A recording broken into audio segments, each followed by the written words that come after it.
So ఒకప్పుడు కేసీఆర్ గారికి అసలు ఆస్తులు ఏమీ లేవు, అధికారంలోకి వచ్చిన తర్వాత ఆస్తులన్నీ ఆయన కూడబెట్టుకున్నాడని ఎప్పటి నుంచో మన వార్తలు వింటూ వస్తున్నాం. ఇప్పుడు తెలంగాణ ప్రభుత్వం కేసీఆర్ ఆస్తులకు సంబంధించి అన్నీ కూడా ఎక్కడెక్కడ ఏమేమి ఉన్నాయని చెప్పేసి అని చూస్తోంది.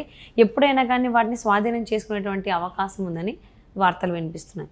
ఇది ఎంతవరకు వాస్తవం? ఆయన ఆస్తుల్ని తెలంగాణ ప్రభుత్వం ఏ విధంగా స్వాధీనం చేసుకుంటుంది? తెలంగాణ సమాజం కోరుకుంటుంది ఏంటంటే అక్రమంగా కల్వకుంట్ల ఫ్యామిలీ సంపాదించినటువంటి సంపాదనని వెనక్కి తీసుకురాగలడు రేవంత్ రెడ్డి అనేటువంటిది ఒక నమ్మకం ఉంది వాళ్ళ మీద. వాళ్ళు ఆశిస్తుంది కూడా అదే. తెలంగాణ సమాజం రేవంత్ రెడ్డి ముఖ్యమంత్రిగా చేయడానికి కారణం కూడా అదే.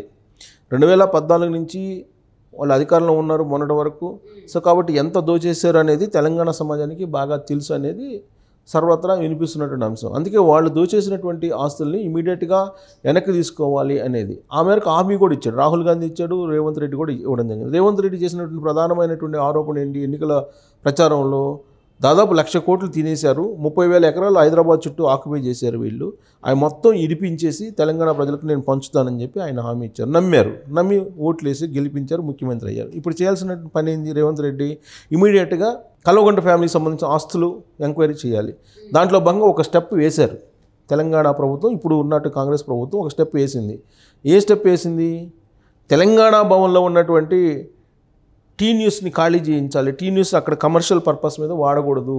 తెలంగాణ భవన్ అనేది అది రాష్ట్ర పార్టీ కార్యాలయం, దానికి సబ్సిడీ తోటి ల్యాండ్ ఇవ్వడం జరిగింది. సబ్సిడీ కానీ ఉచితంగా నామ్స్ ప్రకారం పార్టీ కార్యాలయాలకి ఇచ్చేటువంటి క్రమంలో అది ఉంది. కానీ అక్కడ వాణిజ్యపరమైనటువంటి వ్యాపారపరమైనటువంటి లావాదేవీలు కానీ ఎలాంటి కార్యకలాపాలు కానీ జరగడానికి లేదు. సో కానీ అక్కడ టీ న్యూస్ అనేది నడుపుతున్నారు. సో కాబట్టి మీరు అక్కడ బిజినెస్ చేస్తున్నారు టీ న్యూస్ అనేది దాన్ని బట్టి మీరు ఇమీడియట్గా దాన్ని ఖాళీ చేయాలని చెప్పి డెడ్ లైన్ పెట్టి కొంత టైం కూడా పెట్టారు. కరెక్ట్గా నాకు గుర్తులేదు, ఈ నెలాఖరుకో సంథింగ్ పెట్టినట్టున్నారు. సో ఇమీడియట్గా ఖాళీ చేయండి, లేకపోతే చట్టపరమైనటువంటి చర్యలు తీసుకోబడి అని చెప్పి నోటీస్ జారీ చేశారు. అంటే ఇప్పుడు తెలంగాణ ప్రభుత్వం మారింది కాబట్టి ఆ పనులు జరుగుతున్నాయా? ఐ మీన్ అలాంటి క్వశ్చన్స్ వస్తున్నాయా? ఇంతకు ముందు కూడా అలా అక్కడే కంటిన్యూ అవుతూ ఉంది కదా ప్రభుత్వం. బీఆర్ఎస్ పార్టీ ప్రభుత్వం కాబట్టి అది టీ న్యూస్ బీఆర్ఎస్ పార్టీది కాబట్టి నడుస్తుంది. అడిగేవాళ్ళు లేరు, అడిగినా కానీ వాళ్ళు రెస్పాండ్ కారు. ప్రభుత్వం వాళ్ళు ఉన్నారు కాబట్టి చట్ట విరుద్ధంగా నడుస్తుంది అనేది ఇప్పుడు ప్రభుత్వం భావించి నోటీసులు ఇచ్చింది. సో చట్టవిరుద్ధంగా కార్యకలాపాలు నడపకూడదు, ముందు వేకట్ చేయండి అని చెప్పి నోటీస్ ఇచ్చి డెడ్ లైన్ పెట్టింది. డెడ్ లైన్ పెట్టి పలానా తేదీ లోపల మీరు ఖాళీ చేయండి అని చెప్పి ఇష్యూ చేసింది.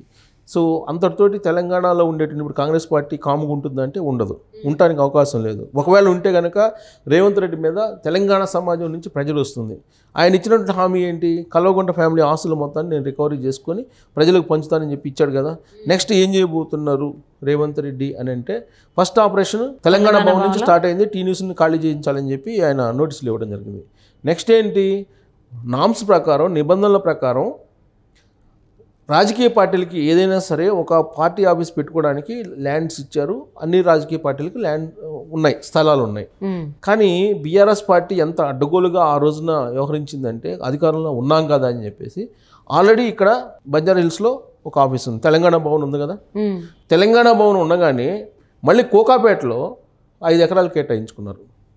కూకపేటలో 5 ఎకరాలు కేటాయించుకుంది. ఒక పార్టీకి ఎన్ని ఆఫీసులన్నా ఉండొచ్చా? ఉండకూడదు, కానీ అధికారంలో ఉన్నాం నా ఇష్టం అన్నట్టు వ్యవహరించారు. 5 ఎకరాలు అక్కడ కేటాయించుకొని ఆల్రెడీ శంకుస్థాపన చేసి అక్కడ ఒక పార్టీ కార్యాలయాన్ని కడుతున్నాం అని చెప్పి అక్కడ శంకుస్థాపన కూడా ఎన్నికల ముందు కేసీఆర్ చేయడం జరిగింది. దాంతోపాటు ఇక్కడ బంజారా హిల్స్లో సిటీ ఆఫీస్ అని చెప్పి ఒక 3,000 గజాలు అక్కడ విలువైనటువంటి స్థలాన్ని అక్కడ కేటాయించుకోవడం జరిగింది. ఇలా తెలంగాణలో తెలంగాణ సంపదని ఆ రోజు ఉన్నటువంటి బీఆర్ఎస్ పార్టీ ప్రభుత్వం దోచుకున్నటువంటి సొమ్ము ఎంత ఉంది అని అంటే దాదాపు 3,000 కోట్ల పైగా ఆస్తులు, విలువైనటువంటి ఆస్తులు ఉన్నాయి తెలంగాణ వ్యాప్తంగా. పార్టీ ఆఫీసులకు కేటాయించుకుంది కానీ లేదా పార్టీ పరంగా ఆక్యుపై చేసినటువంటివి కానీ ఉన్నాయని చెప్పి ప్రాథమికంగా కాంగ్రెస్ పార్టీ ప్రభుత్వం భావిస్తుంది. ఆ మేరకు సమాచారం సేకరించింది. కోకపేటలో కానీ ఇక్కడ సిటీకి మిడిల్లో ఉన్నది కానీ అదన్నీ కూడా ప్రభుత్వ ఆస్తులే. అవును, ప్రభుత్వ ఆస్తులు. సో కాబట్టి ఇప్పుడు ఏంటి, మొత్తం ఎంక్వైరీ చేస్తుంది ఎక్కడెక్కడ ఆస్తులు ఉన్నాయని చెప్పి. రీసెంట్గా కేటాయించిన ఇప్పుడు కోకాపేట కానీ బంజారా హిల్స్లో కానీ ఇవి కనిపిస్తూ ఉన్నాయి విలువైనవి. అలాగే కొన్ని హైదరాబాద్ చుట్టుపక్కల కొన్ని ఆక్యుపై చేశారని రేవంత్ రెడ్డి చెప్పారు. వాటి మీద కూడా కాన్సన్ట్రేషన్ చేశారు. వాటన్నిటికి సంబంధించి నోటీసులు ఇవ్వడానికి రెడీ అయిపోయింది కాంగ్రెస్ పార్టీ ప్రభుత్వం. సో ఇప్పుడు వీటిని మొత్తాన్ని రికవరీ చేయాలని చెప్పి తెలంగాణ ప్రభుత్వం భావిస్తుంది. ఎట్ ద సేమ్ టైం వాళ్ళు అఫీషియల్గా అనౌన్స్ చేసింది ఏంటంటే 1400 కోట్ల రూపాయలు డబ్బులు ఉన్నాయి అకౌంట్స్లో, బీఆర్ఎస్ పార్టీ అకౌంట్లు అనేది వాళ్ళు ఆ పార్టీ చెప్తుంది. వాటితో పాటు అసెట్స్ ఉన్నాయి, మొత్తం అసెట్స్ కూడా ఉన్నాయి, దాదాపు కొన్ని వేల కోట్ల రూపాయల అసెట్స్ ఉన్నాయి ఢిల్లీలో కానీ ఇక్కడ కానీ అని చెప్పి ఆ పార్టీ చెప్తుంది. సో ఇదంతా కూడా తెలంగాణ సమాజానికి సంబంధించిన సంపద అని ఉద్యమకారులు భావిస్తున్నారు. ఓకే. ఎందుకు? టీఆర్ఎస్ పార్టీ అనేది తెలంగాణ రాష్ట్ర సాధన కోసం పుట్టినటువంటి పార్టీ. అందుకే తెలంగాణ ఉద్యమకారులు అందరూ కూడా ఆ రోజున దాన్ని ఒక రాజకీయ పార్టీగా కాకుండా ఒక ఉద్యమ పార్టీగా నడిపారు. ఆ ఉద్యమంలో అందరూ ఎవరికి తోచిన విధంగా వాళ్ళు విరాళాలు వేసి ఆ పార్టీని ఆ ఉద్యమ సంస్థని బతికించుకొని ఉద్యమాన్ని చేసి తెలంగాణ రాష్ట్రాన్ని సాధించుకున్నారు. ఆ తర్వాత అది పక్తు రాజకీయ పార్టీ అని చెప్పి కేసీఆర్ వెళ్ళిపోయారు. సో ఆ రోజున టీఆర్ఎస్ పార్టీకి మొత్తం ఆస్తులను కూడగట్టుకున్నారు. సో కాబట్టి టీఆర్ఎస్ పార్టీకి ఉన్నటువంటి ఆస్తులు మొత్తం తెలంగాణ సమాజానికి హక్కు ఉంది అని చెప్పి ఇప్పుడు తెలంగాణ రక్షణ సైన్యం భావిస్తుంది. ఓకే. సో తెలంగాణలో ఉన్నటువంటి ఉద్యమకారులందరూ కూడా ఒక రక్షణ సైన్యంగా ఏర్పడి ఈ మొత్తం ఆస్తులు స్వాధీనం చేసుకుంటారా లేదా అని చెప్పి ప్రభుత్వం మీద ఒత్తిడి తీసుకొస్తుంది. ఆ క్రమంలో ప్రభుత్వం ఏం చేసింది? నోటీసులు అయితే జారీ చేసింది. నమస్తే తెలంగాణకు సంబంధించినటువంటి కార్యకలాపాలు కానీ, నమస్తే తెలంగాణ పత్రికకు సంబంధించిన కార్యక్రమాలు కానీ, లేదా టీ న్యూస్కి సంబంధించిన కార్యకలాపాలు కానీ అక్కడ జరుగుతున్నాయని చెప్పి వాటికి నోటీస్ ఇవ్వడం జరిగింది. ఫస్ట్ ఫేజ్ అది. సెకండ్ ఫేజ్లో ఏం జరుగుతుందంటే కోకాపేటలో కేటాయించుకున్నటువంటి భూములను స్వాధీనం చేసుకోవటం, అలాగే ఇక్కడ హైదరాబాద్ బంజారా హిల్స్లో ల్యాండ్స్ స్వాధీనం చేసుకోవటం, తెలంగాణ వ్యాప్తంగా బీఆర్ఎస్ పార్టీకి కేటాయించుకున్నటువంటి విలువైనటువంటి స్థలాలని మళ్ళీ వెనక్కి తీసుకున్నటువంటి కార్యక్రమం చేస్తుంది రేవంత్ రెడ్డి ప్రభుత్వం అని చెప్పి తెలుస్తుంది. ఒకవేళ ఇది కనుక చేయకపోతే తెలంగాణ రక్షణ సైన్యం డైరెక్ట్గా ఆస్తుల మీదకి వెళ్ళి ఆస్తులు స్వాధీనం చేసుకుంటామని చెప్పి వార్నింగ్ ఇస్తున్నారు. సో ఇలాంటి పరిస్థితుల్లో రాబోయేటువంటి రోజుల్లో జరుగుతుంటే కేసీఆర్ చూస్తూ ఉండిపోతారా? కేటీఆర్ కూడా ఆయన సంపాదించుకున్నటువంటి ఆస్తులకు సంబంధించి ఖచ్చితంగా కాపాడుకునే ప్రయత్నం చేసుకుంటారు. ఎందుకనంటే ఇది 2014 నుంచి 2023 వరకు వాళ్ళే ఉన్నారు అధికారంలో, డిసెంబర్ వరకు కూడా. సో కాబట్టి ఈ పీరియడ్లో సంపాదించుకున్నటువంటి ఆస్తులు ఎంత అనేది బయటపెట్టే ప్రయత్నం ఖచ్చితంగా చేస్తుంది. దానికి సంబంధించి ఆల్రెడీ కసరత్తు చేస్తూ ఉన్నారు. రాబోయేటువంటి రోజుల్లో ఎవరెవరు ఆస్తులు ఎంత అనేది ఒక పత్రాన్ని కూడా విడుదల చేయడానికి కాంగ్రెస్ పార్టీ సిద్ధమవుతుంది.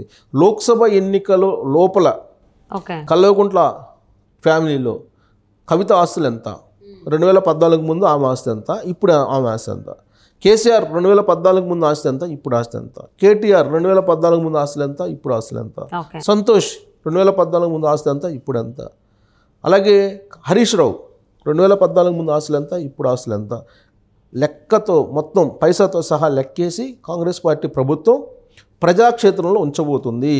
ప్రజాక్షేత్రంలో ఉంచిన తర్వాత వాటి మీద చట్టపరమైన చర్యలు ఏ విధంగా తీసుకోవాలి అనే దాని మీద చర్చించి ఆ విధంగా చర్యలు తీసుకోవడానికి రేవంత్ రెడ్డి ప్రభుత్వం సిద్ధమవుతుంది. లోక్సభ ఎన్నికల్లో ఇదే ప్రధాన ఎజెండా కాబోతుంది అనేది మనం విశ్లేషణ చేసుకోవచ్చు.